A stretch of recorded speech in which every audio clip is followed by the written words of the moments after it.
Hello, I'm Jeff Myers, and welcome to Elgin Today. On this edition, we will hear from Betty Brown and son Keith as on Wednesday, February 15th, the Elgin Township presents Betty and son Keith with a proclamation highlighting the life of Floyd Brown, who passed away in December. The Mayor David Captain segment will feature Chris Lee Murphy from Explore Elgin area as we learn about upcoming events. Shirley Bassett talks about a great gathering and entertaining it was as part of Black History Month in February. We'll have these stories and more on this edition of Elgin Today. Our honor to talk with Betty Brown. Betty, what a night here at the township. You were remembered, the family remembered, with a great proclamation about Floyd. Yeah. It was quite a night. It was an honor for us, and the whole family's here, so that was good too. And the young ones. Can we hear from the young kids? You enjoyed it tonight, didn't you? Yeah. See, we did. Yeah. They thought, "Where's the food, though?" Didn't they say that? No food. Well, Elgin has been very good to us, and we love Elgin. And of course, we've been here so many years. I was raised in Elgin. So you're a proud Elgin High grad. Elgin High grad. Yes. So you had that great affection for you. You taught Floyd the wonderful affection for the city of Elgin. Well, yes, I probably did because I was here all my life. And it's funny, my kids say, "Just think, you really went far, Mom. You're still here." Well, you're the queen of the city, though, remind the kids.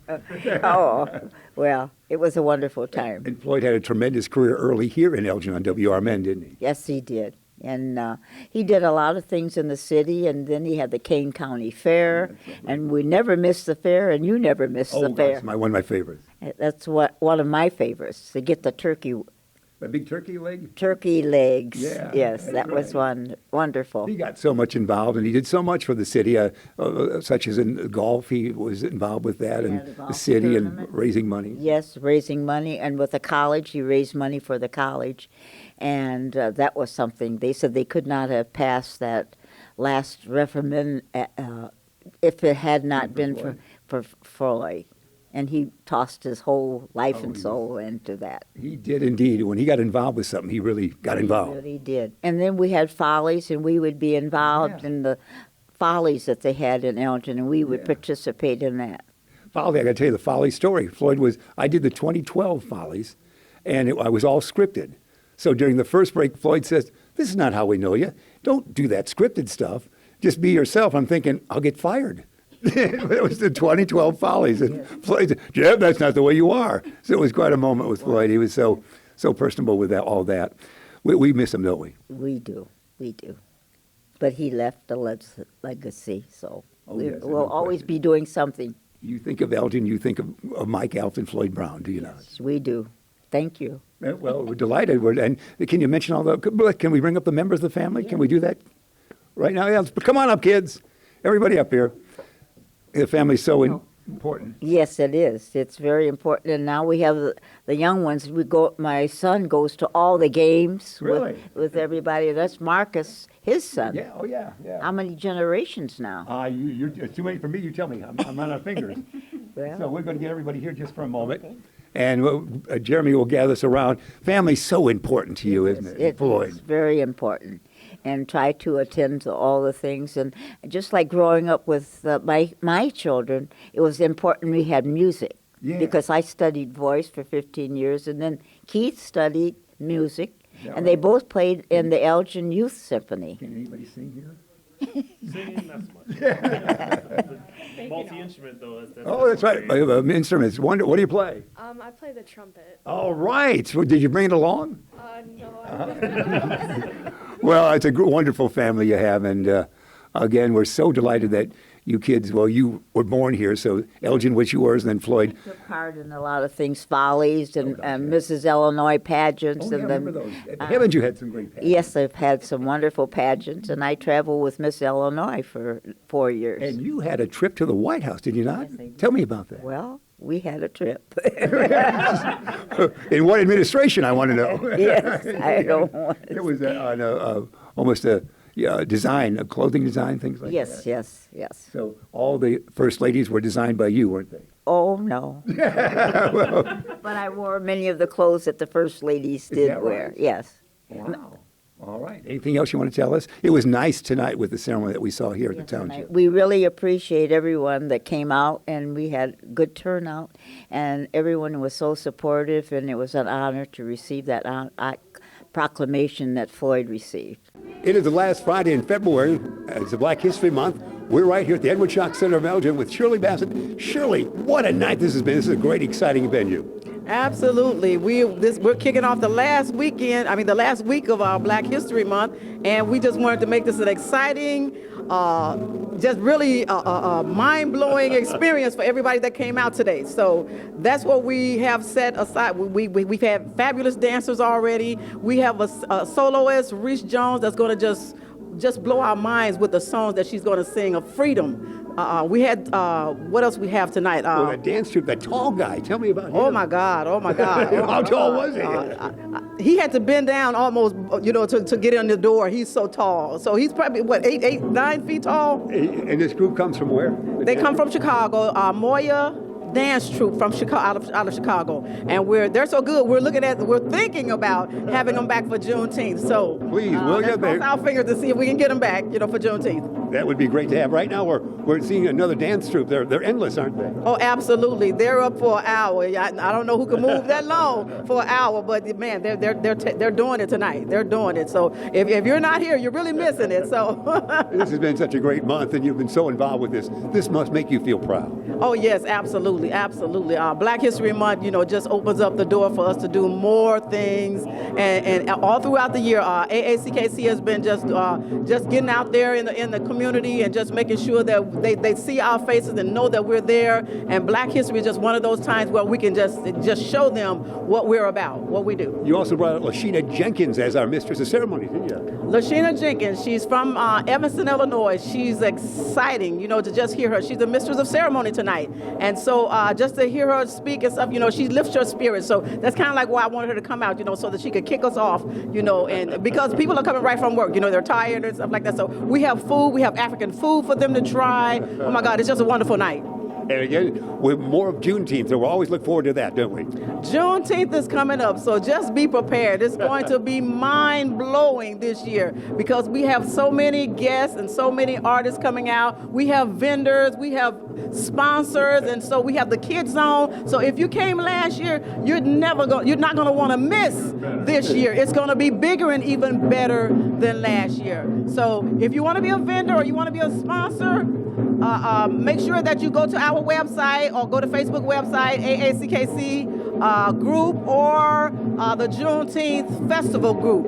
You heard it all. Shirley Bassett, great day it was and great Juneteenth it will be. Congratulations. Thank you so much. It's time for our March edition with Mayor David Captain. Mayor, we're back at our old place here right at City Hall. We are. We're right in City Hall today and, getting ready for a beautiful spring. And with us today is Crystal Murphy. She's the director of the Convention and Visitors Bureau in the city of Elgin. And she's celebrating anniversary this year. It's her 14th year working at the for Convention and Visitors Bureau.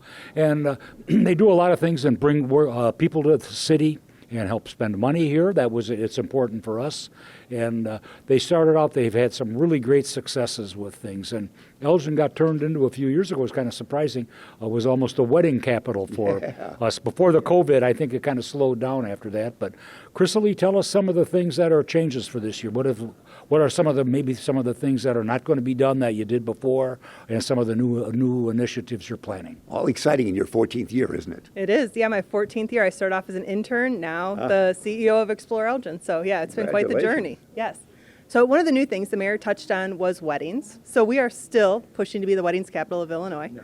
But in the past, we used to do Ring Around Elgin. We realized that what the businesses really want is for them to have their own ad campaign. So we are doing an ad campaign specifically targeted towards wedding venues. So that is how we're elevating it this year to like the next level. Wow. Yes. And then the other thing that we're really going to change up is we're going back to conferences. So COVID kind of slowed down the travel. We're back at it. Ryan Cortez, our sales director, will actually be attending multiple trade shows this year to try to get tournaments to town. Wow. He goes all over the state, doesn't he? Yes. Yeah, so this will actually be across the country, trying to get those bigger tournaments to come to town, to play at the Elgin Sports Complex, center of great. Elgin. Yeah, building on some of our successes we've had in the past. We've had some big events over at the center, haven't we? Yes. Sports-wise. Yeah, so we had the the handball tournament, which was great. an international one. We had teams from all over the world that came in for that one, stayed in our hotels, and then did some traveling around the area for a whole week. So, yeah, that was last year. Chris Lee's so important to the city, isn't she? She is, and we try to work together, and I look at this as a big partnership for us for community development, for economic development. And I attended an event here last fall. It was a soccer tournament for Laos. And they want to come back. They asked, I had their banquet at the rec center, but they want to do a bigger soccer tournament here. So I directed them down to Chris Lee, and I said, you need to talk to her. I said, she can help you set up they brought people from across the country for a soccer tournament. And they want to expand that, but they need help in things that Chris Lee can do, help them hook up for hotel rooms, Sure. accommodations, and things like that, set up meals and places for people to go. So that's what she does, and that's how the partnership works. Wonderful. And of course, you work with the state a lot. You're negotiating and telling them to bring folks here, aren't you? Yes, so we're actually the state certified bureau for this entire region. So You are. Congratulations. Did you know that, Mayor? I did. Oh, well, heck with you then, Mayor. Yeah, so we're the state certified bureau. So we work with them. If we are not able to attend a conference, they often go in our place, and they will then send back leads for us. So then we partner with them to try to bring tournaments to town as well. Wow, that's great, isn't it, Mayor? And it's important for us. We work with our neighbors, the communities around us, and try to provide accommodations for people. And we've talked often that sometimes the hotels fill up, and we want people to stay as close as they can. So they work with Hoffman Estates and communities around us to try to just help out. And that's kind of what this is, a sharing partnership. That's wonderful. You have an office right at 60 South Grove, do you not? 60 South Grove, yeah, we're right in downtown Elgin. And we can reach you there easily, can't we? Yes, you can either go to the website exploreelginarea.com, or you can call us at 847-695-7540. As we look to this year, you've got some great things lined up, haven't you? We do. So the most exciting announcement we just made is we're actually going to do an Explore Elgin Area food trail. Are you ready, Mayor? Are you ready? Well, I love to eat. Well, number one right there. Yeah, so April 15th, we're kicking off with a taco food trail. Wow. And then June, we're doing burgers. And then in October, we're doing coffee. So this is a good way to get residents and visitors to visit some of the small businesses we have around the area. And in 3 months, we have a whole meal. There we go. That's right. more together. We'll build a meal. I want to go back to one thing that Chris Lee brushed up against, and that's softball tournaments and things like that out at the sports complex. You know, I did play softball in my younger days, and there were only about 10 teams in Elgin at that time. But this exploded, and there are so many teams now. And tell us about the tournaments that you get and the people that inquire about coming to Elgin just to play softball. So our team works directly with the Parks and Rec Department so that we are filling in the gaps that they have. So the first priority goes to residents to fill those fields, and then we take all those open weekends and we see what kind of tournaments. Whether it's softball, soccer, we're working on some lacrosse stuff, anything to make sure that that's being used in its entirety. But then we're also working with, as we said before, like banquets. So trying to get those teams to do their tournament, but then do their banquet down here in downtown Elgin. Great. Yeah, the complex is great. When folks see that, they love it, don't they? It is, and that's one of the things that the city's been working on. We're planning on doing some expansions out there and looking at more soccer fields. Going to be You have more property out there, don't you? We do, yeah. We have more property to fill in, and there's a plan that Parks and Rec's putting together on how to expand out there and how to make soccer become more part of our downtown as well. And again, I'll go back to the Alawas that came here from all over the country to play in a soccer tournament. That's great. Ryan Cortez, you mentioned his name earlier. He's been a great addition for the last 2 years plus? Yeah, so he started right before COVID, but he is a lifetime Elgin resident, so he's very passionate about sports and especially bringing those tournaments to town. And he loves working in his native town, doesn't he? Yes, he loves it here. And I knew it. Well, I thought so, because he worked in Chicago for a while, and he said, I'd much rather work here in Elgin where it's pleasant. That is very true. Yeah, he loves being part of the community, so we love having him here. Mayor, It's all about great connections and being able to, when people call and ask questions about how to tie them in. and make sure that they get the answers that they need. They're coming from places around the country, and they may not have ever been to Elgin, so they need to know where to go and what to look for. And we want to provide entertainment. We've had conversations in the past on how to play with the play into the casino. Yeah. And some, not everybody might want to go sit at the softball tournament. Maybe somebody wants to go over and gamble a little bit, and we want to make sure they can enjoy that as well. And they had a big poker tournament recently, didn't they? They do. We have that's going to be a huge thing. It's a world poker tournament, and they expect that is going to help really their business down here as well. So they've captured that, I think, as a concept. That would bring television cameras and everything to town, wouldn't it? Yeah, so they had their event in November, and we worked with all the hotels in the area to make sure that we were connecting the dots to get those people to actually stay in the Elgin hotels. And then the one coming up in April, they're actually going to expand upon that, and they're trying to get some of those people to go to the restaurants too. So really trying to build on that audience, and they're finding a lot of success. Grand Victoria Casino is one of the most successful ones so far on that leg. So it is. Yeah, very good. It's almost like Vegas is now in Elgin. Exactly. We'll welcome that. Yes. That's right. Are you a good card player, Amir? I used to do that. I used to do a lot of things, but I gave that up too. We stopped at Crazy Eights. That's my softball career went about the same time. Your knees gave out there. Yeah, they did. Yeah. But no, I think it's important, and it's about making contacts with people. And the reputation of our group here with the Convention of Visitors is outstanding. So they have a reputation for being honest with people, and we'll make the best efforts that we can. And you don't want people to come here. You want them to come here and have a good experience. You don't want them to have a bad one. That's the most important thing. We've got about 2 minutes. What's been one of your favorite events you brought to town over the years? My favorite one was the women's handball tournament that we did at the center. That was just so incredible to watch. Had a great crowd there, too. It had a great crowd, and that was just when restrictions were starting to lighten up a little bit, so we were able to have a small crowd. Yeah. But we definitely want to bring something like that back. There was a lot of passion in those women from around the country or around the world. It was for the ladies, darn it, Mayor. That's still a good sport, isn't it? There we go. And I think that they did a great job. And it's been a struggle for many organizations going through COVID. And it changed the way that people were doing things, and I think we're still feeling our way as to what to expect, And I know I've gone to events where they expect 300 or 400 people, and they get 150 because people are just not entirely comfortable yet. And I think hopefully that is going to go away this summer, and I think that'll make a big change for us, and then we can start making some long-range plans. Because we're beginning to get some crowds back for a lot of events now. I know what you're saying. Absolutely, and indoor events especially were problematic, that people just did not feel comfortable doing that, and I think hopefully we can get that resolved and people start feeling a little more comfortable. Wonderful. Chris Lee, we've got about 20 seconds. Did we leave anything out? No, just make sure to check out the Explore Elgin Area food trails. We're working really hard to get residents and visitors back into the business. How would that work? More vendors? How would that work? We definitely need more restaurants to sign up. We'll take them all the way till the last minute. Go to exploreelginarea.com. You can get the passport. It's a digital passport that you then go and visit all the places. And when will that happen again? That'll happen April 15th. That should be fun, shouldn't it? Yes, it will. It'll be a great time. All right. Wet your whistle for that, Mayor. Thanks. I'm always ready to eat. Thanks, Jeff, and we'll look forward to having another program next month. That's our segment with Shirley Murphy and also Mayor David Kaplan. Thanks for being with us. Amiguitos, espero que todos se encuentren de maravilla. Tenemos una gran organización que les tenemos que platicar. En sí es una organización nueva que se llama, tengo que aprenderle bien el nombre, ¿cómo se llama? Somos National Youth Advocate Program, La Jornada. La Jornada, eso sí no se me olvida, La Jornada, que es algo muy interesante, creo que la verdad presten atención. Tenemos con nosotros Mayra García, que en sí, Mayra, dinos un poquito cuál es tu rol, qué es lo que haces. Claro que sí. Soy la directora de la programa La Jornada. Nosotros iniciamos en 2019 y tenemos el gran honor y privilegio de trabajar con menores de 0 a 17 años. Los menores que nos llegan son menores que son migrantes. Son personas que acaban en sí llegar aquí, que están tratando de ayudarles y apoyarles en varias formas, ¿no? Exacto. Y no tienen acompañanzas, vienen aquí solitos, de verdad, variedades, problemas o traumas. Nosotros tenemos el privilegio de servirlos, tenerlos en nuestra localidad.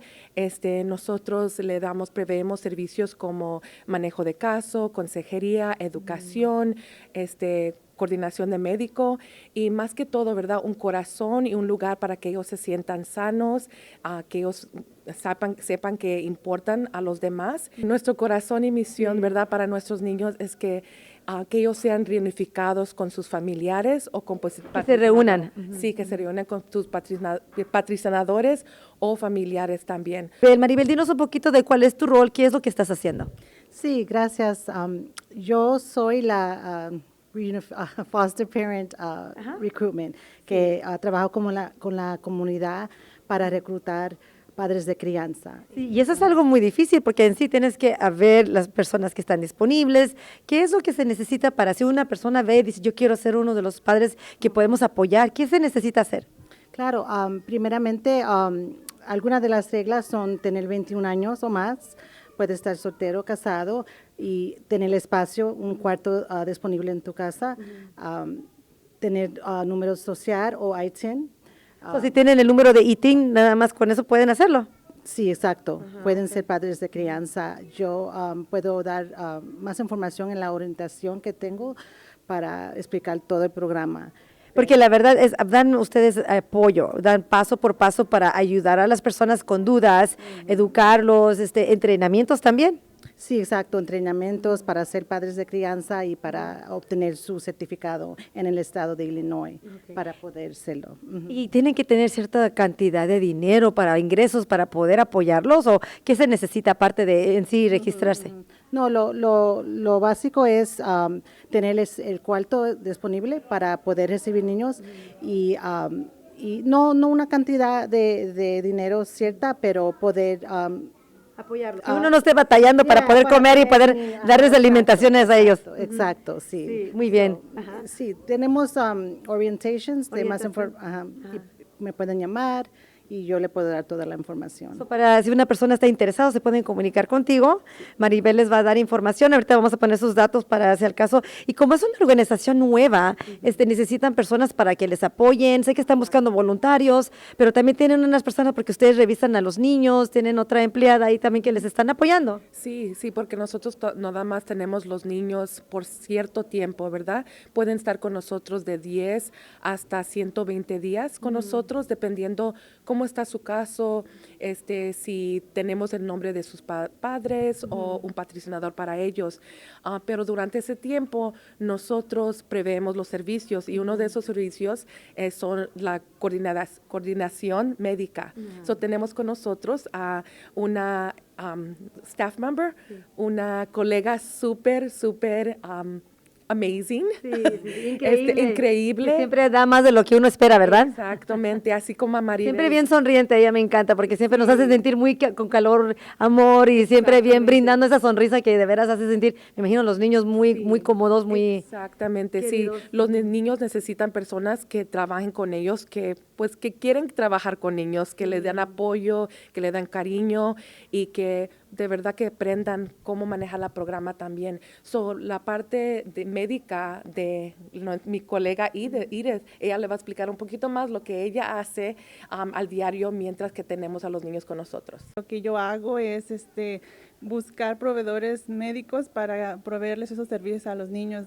Les tenemos que proveer un examen médico cuando llegan, en las primeras 48 horas y también proveerles de un dentista y todos esos servicios que necesitan. Personas quizás quieran ayudar y apoyar. ¿Qué necesitan? Porque vienen los niños, han batallado. ¿Qué cosas pueden necesitar? Que quizás la comunidad, si no pueden ser voluntarios como papás o guardianes de alguna forma, ¿qué les pueden donar? Porque sé que pueden recibir ciertas donaciones. ¿Cómo es eso que le podemos ayudar?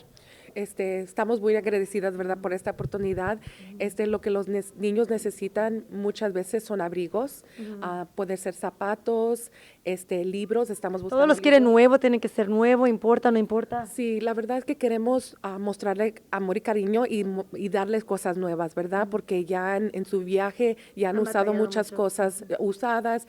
Queremos, especialmente que estamos batallando con todavía COVID y todo eso, queremos que todo esté nuevo en bolsas y aceptamos esas donaciones con mucho gusto, de todo corazón.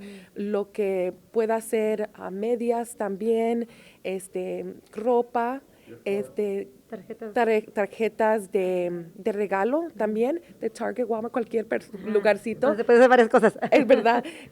Y también cosas para la escuela. Okay. Tenemos un equipo tremendo de educación con nosotros. Y estamos buscando mochilas, mochilas para los niños, school supplies, ¿verdad? Para que ellos escriban, lean libros también, cualquier cosita, regalo para higiene, su higiene también.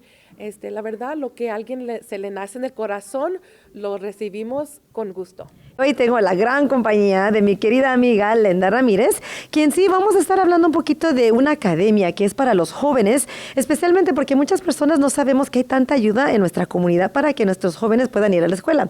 Y Lenda es la coordinadora de los padres en sí para los jóvenes que están en esta academia. Platícanos, ¿cómo se llama esta academia para empezar?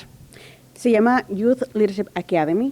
Es una academia de liderazgo para los jóvenes y son para jóvenes de 7º grado, entrando 7 hasta 12, el grado 12. ¿Y los estudiantes se escogen para venir a aplicar aquí o cómo es que empiezan si alguien más, yo tengo un niño o una niña y quieren y están desde el 7º grado, porque tienen que empezar en el 7º grado, ¿verdad? ¿Y ustedes escogen o cómo es ese el proceso? Anteriormente tenían que empezar todo el programa desde 7º, pero desde COVID estamos ahorita aceptando aplicaciones de 7, 8 y 9. Oh, okay. No tienen que estar todos los años continuos. Después de COVID se cambió. Ahora mismo estamos aceptando aplicaciones para 9, 7, 8 y 9. Estudiantes que están ingresando a esos grados. Dinos un poquito, ¿qué se trata de esta academia? Porque es una academia que va a ayudar muchísimo a estos estudiantes. Sí, es una academia, más que nada los prepara para que vayan a la universidad. Ahora mismo la minoría que son americanos e hispanos tienen un promedio solamente de entre 40 y 50% que se gradúan ya estando en colegio.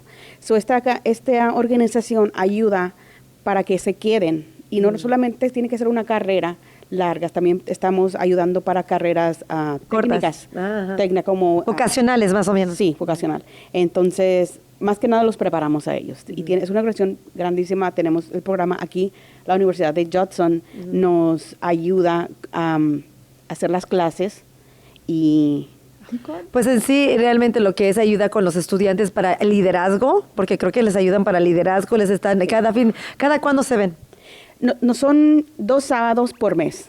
El programa empieza en agosto y termina en mayo. Los estudiantes que terminan el 12 grado se les hace una graduación y a muchos se les da becas, por eso tenemos este programa. Hay muchas universidades que nos ayudan. Está Judson, está la escuela de ICC que también nos ayuda, pero más que nada es llevarlos a que terminen su universidad. ¿Y importa a qué escuela van? ¿Tiene que estar entre cierto distrito? ¿Quién puede aplicar? ¿Tienen que tener, vamos a ser personas, los papás de bajos recursos? ¿O tiene que tener buenas calificaciones? ¿Con qué se basa? Es un poquito de todo, pero más que nada sí es para los que son bajos recursos, porque es el programa que ayuda para que estos niños terminen la universidad o que vayan a la universidad, 1. 2, la aplicación todo es en internet. Ahí está un número de teléfono para que si tienen cualquier pregunta pueden llamar y cualquier pregunta pueden hablarnos a nosotros. Más que nada, de nuevo, todo es internet. Si necesitamos información de las escuelas donde están, porque tiene que ser el distrito de las áreas alrededor de la zona del Elgin Community College. ¿Y tienen que tener un porcentaje de grados elevados o no importa? ¿Les ayudan? ¿Cómo es eso? Les ayudamos para que tengan un promedio. Entonces, si están un poco bajos, ahí mismo tienen mentores. Cada grado, como digo, de 7 a 12, cada uno tiene su propio mentor. Y ese mentor les ayuda a que suban su calificación. Y les van ayudando para, si las personas quieren seguir a la universidad, les dan como becas, ¿no? Para que puedan continuar su educación y aseguren que se vayan en sí inscribiendo a una universidad. Sí, claro. Las becas, más que nada, es para... Y no exactamente tiene que ser aquí, puede ser una universidad grande, pero en un caso de los estudiantes que quieran solamente... comunitaria, ¿no? Como el ICC. Bueno, comunitaria, puede ser una comunitaria o una universidad como la UVI o Judson University. Lo único que sí podemos, por ejemplo, Judson, si ellos terminan un asociado, ellos les ayudan con la carrera y terminar su licenciatura de 4 años. Es un gran programa que creo que idealmente todos deben de saber, tener un poco de conocimiento. ¿A qué enlaces se pueden ir a averiguar y a revisar? Pueden ir en internet, como te digo, es yla.org. Pues YLA.org, por si las personas quieren tener información, porque creo que es bien importante para que de verdad uno puede ver, investigar y ver si nosotros podemos tener a un familiar, nuestros hijos o lo que sea que puedan aplicar, ¿no? For more information, please visit cityofelgin.org. Para más información, por favor visite nuestra página cityofelgin.org. Don't forget, for city services, call 311. Call, click, connect. Para servicios de la ciudad, no olvide llamar 311, llamar, conectar y textear.